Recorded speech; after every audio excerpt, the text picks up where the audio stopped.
कना छदस द्वार तरा दूर कना मनी चांद तरा बानूर कना मन काया गुम तो सूर कना है मन काया गुम तो सूर कना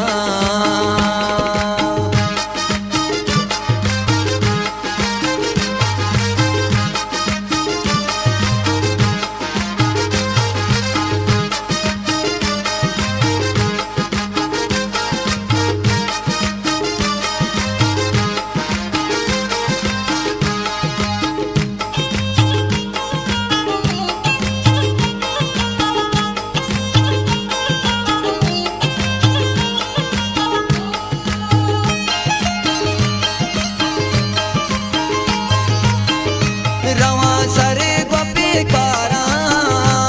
तर शौक सिंगारा तर नेंद नाजीना तर सीरा दिले चारा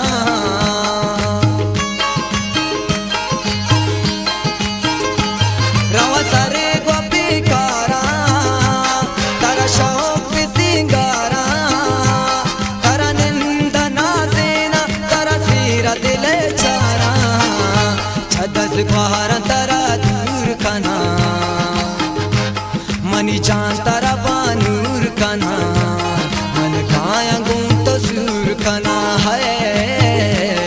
मन काया गुम तो सूर कना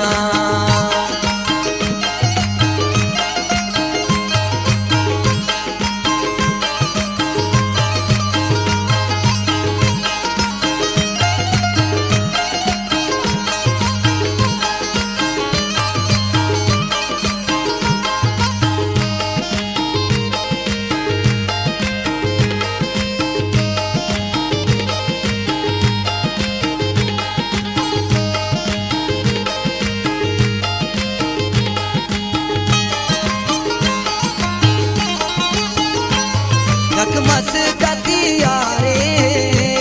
दो चीए बिपित सारे हम ग्राम बहाए दो चाचा तीर्थ जम लोटा यक मस कतिया रे दो चीए बिपित सारे हम ग्राम बहाए दो चाचा तीर्थ जा लोटा छदस द्वार तरा दूर कना मनी चांद तरा बानूर कना मन काया गुम तो सूर कना है मन काया गुम तो सूर कना।